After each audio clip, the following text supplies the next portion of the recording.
I've always felt terrible what I did ever since the first day. Even after I did it and I cut my own throat, it's because of how terrible I felt. And the first thing I asked when I woke up in the hospital was, is she dead? Because I couldn't believe it. That's the worst part, is that I can't take it back. I want to, I wish I could. I would give my life in a heartbeat, Bianca, if I could. And I can't.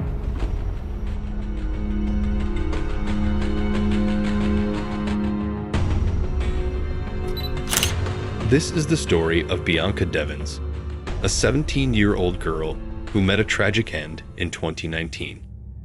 What makes this story even more heartbreaking is the way it played out, live streamed on social media for the world to see. It's a dark reminder of how the internet, which connects people, can also be a place of danger. Bianca Devins was a teenager from Utica, New York. Like many teenagers, she loved spending time online.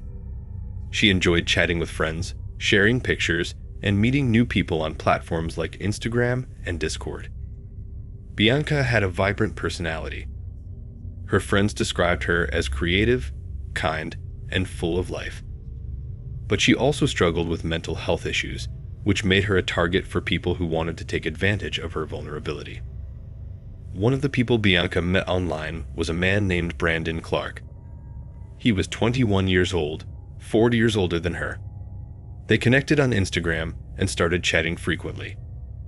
Bianca thought of Brandon as just a friend, someone she could talk to. But to Brandon, Bianca meant much more. He became obsessed with her. Over time, Bianca shared more of her life with Brandon. They talked about their interests, their dreams, and their struggles. But what Bianca didn't know was that Brandon's feelings for her were becoming unhealthy. He wanted more than friendship, and when he realized Bianca didn't feel the same way, his jealousy started to grow. On July 13, 2019, Bianca attended a concert with friends. Brandon was with her, but what should have been a fun night soon turned into a nightmare. Bianca had also met another boy at the concert, someone she was interested in romantically. When Brandon saw Bianca with this other boy, his jealousy spiraled out of control. He couldn't handle the fact that Bianca didn't want to be with him. After the concert, Brandon drove Bianca home. She was unaware that Brandon had been planning something terrible. In his car, he had a knife.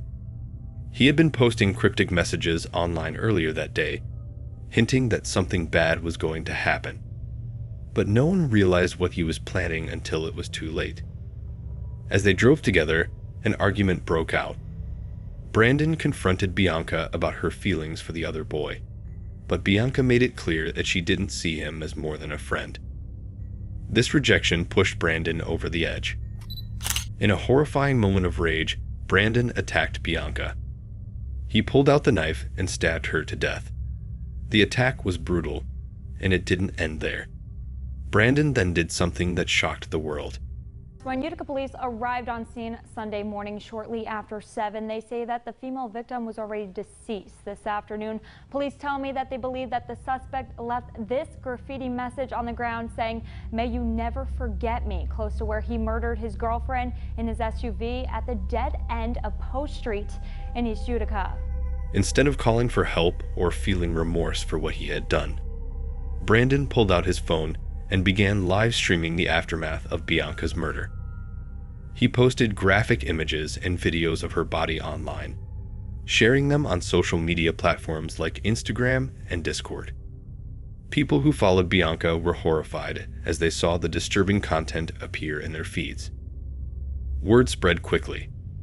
Bianca's friends and even strangers reported the images to the police, but the damage was already done.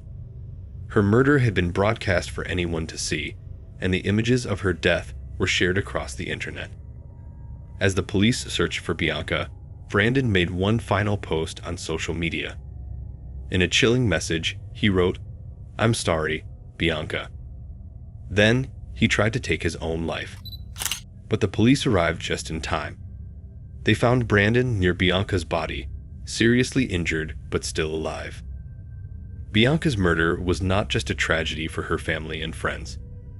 It was a horrific event that left a lasting scar on everyone who saw those images online. The internet, which can be a place for connection and sharing, had become a tool for spreading violence and cruelty. The case shocked the world, not only because of Bianca's death, but also because of the way it was shared on social media. It raised serious questions about the safety of young people online, the dangers of obsession, and how quickly a seemingly innocent online friendship can turn dark and deadly. In the days following the murder, Instagram and other platforms were flooded with posts remembering Bianca. Her family wanted people to remember her for who she was, not for the horrific way she died. But the internet can be a cruel place. Despite efforts to remove the graphic images, they continued to circulate. Bianca's family had to relive the horror every time they saw those pictures appear online. Bianca Devins' story is a reminder of the dangers that can lurk behind the screen. The internet can be a place where people hide their true intentions, and where obsession and jealousy can turn deadly. From the start, Clark admitted what he had done.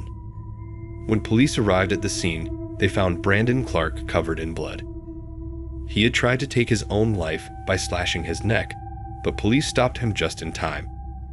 He was rushed to the hospital and treated for his injuries. After recovering, he was arrested and charged with Bianca's murder. The evidence was clear. He had posted graphic photos and videos of Bianca's body online, and he didn't try to deny his guilt. What followed was a court case that would shed light on the disturbing reality of the crime. Brandon Clark's trial began in 2020. In court, he pleaded guilty to second-degree murder. He confessed that his obsession with Bianca had driven him to kill her when he realized she didn't love him the way he wanted her to. This confession was hard to hear for Bianca's family, who had to sit through the details of how their daughter's life was taken so brutally. During the trial, it became clear that Clark's actions were not just about the murder itself, but also about seeking attention. The live streaming, the social media posts, they were all part of his twisted plan to gain notoriety. He wanted people to see what he had done.